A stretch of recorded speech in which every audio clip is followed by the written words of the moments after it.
3.5 మిలియన్ల వ్యూవర్షిప్ వచ్చిందట. సో ఇవన్నీ కూడా ఉన్నాయి వాళ్ళు చేసిన అరాచకాలు, అకృత్యాలు. తర్వాత నిన్న కోర్టులో కూడా దస్తగిరి తను వేసిన బెయిల్ రద్దు పిటిషన్లో కూడా సో న్యాయమూర్తి చాలా ప్రశ్నలు వేశారు. మీరెందుకు సిబిఐ వాళ్ళని మీరెందుకు మరి ఇలా చేస్తున్నారని తెలిసినప్పుడు మీరెందుకు బెయిల్ రద్దు కోరలేదు ముందే అని చెప్పి కూడా ఒక గమ్మత్తైన ప్రశ్న సంధించడం జరిగింది. మరి దానికి సిబిఐ వాళ్ళు ఎప్పుడో లాంగ్ ఎగో డాక్టర్ సునీత సుప్రీంకోర్టులో వేసిన కేసులో ఆల్రెడీ ఇది పెండింగ్ ఉంది కాబట్టి మళ్ళీ మేము వేయవలసిన అవసరం లేదు అని మేము వేయలేదు. అక్కడ మా కౌంటర్లో we have demanded cancellation of Avinash Reddy bail అని కూడా వాళ్ళు ఇక్కడ హైకోర్టులో చెప్పడం జరిగింది. ఆ తీర్పు బహుశా 14వ తారీఖు ఎప్పుడో రిజర్వ్ చేసినట్టుగా ఉన్నారు. మరి చాలామంది అంచనా మరి ఏజెన్సీయే ఖచ్చితంగా బెయిల్ రద్దు చేయాలని అడిగినప్పుడు దస్తగిరి ఇచ్చిన పిటిషన్లో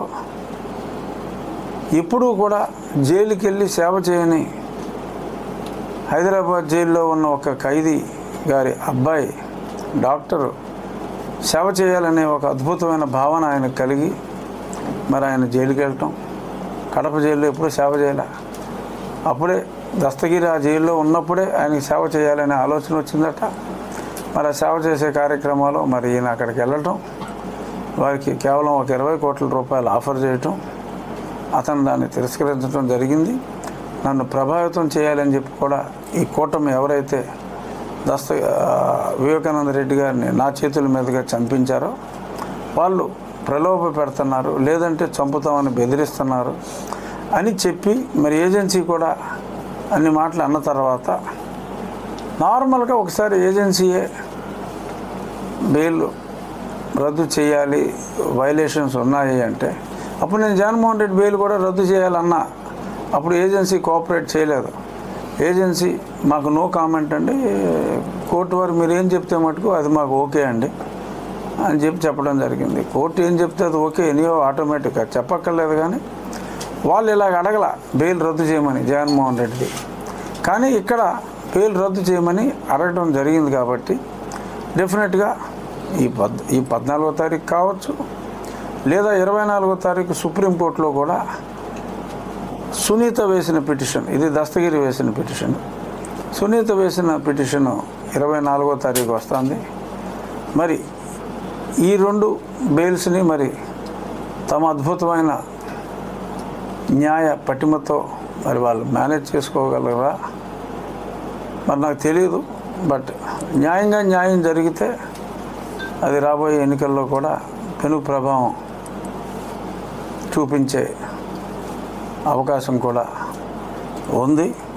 ఏదైనా కడపలో ఆ 2 అక్క చెల్లెళ్ళు తమ చిన్నాన్నని దారుణంగా చంపిన విషయం ప్రజలందరికీ చెప్తున్నారు. మరి అది అన్యాయం అని చెప్పి అందరికీ తెలుసు. కానీ చూస్తూ మరి హంతకుల్ని ప్రోత్సహించడం న్యాయమా అని కూడా మరి వాళ్ళిద్దరూ ప్రశ్నిస్తున్నారు.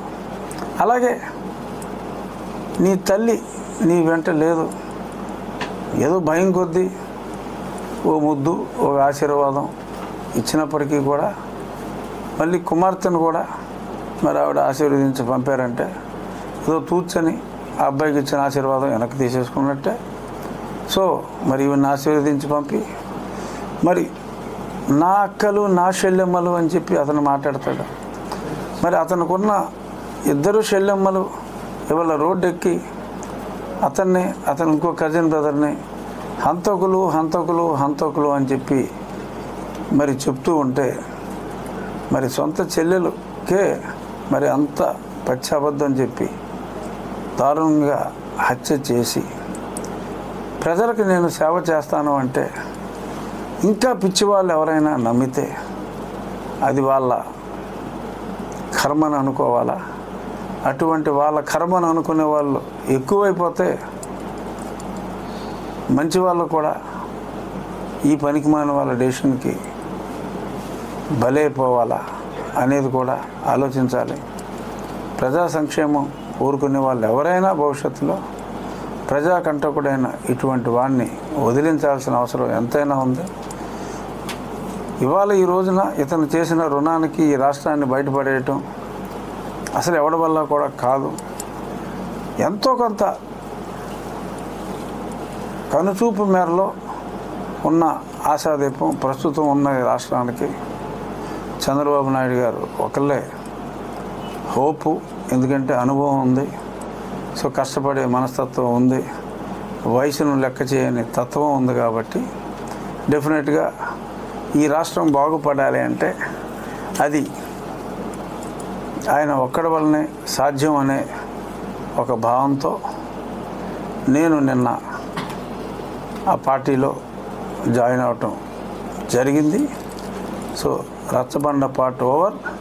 ఇప్పుడు దీని మీద రకరకాలుగా ప్రశ్నలు, మరి రకరకాల ఊహాగానాలు మీడియాలోనే వస్తున్నాయి, కొన్ని నిజమైపోతున్నాయి.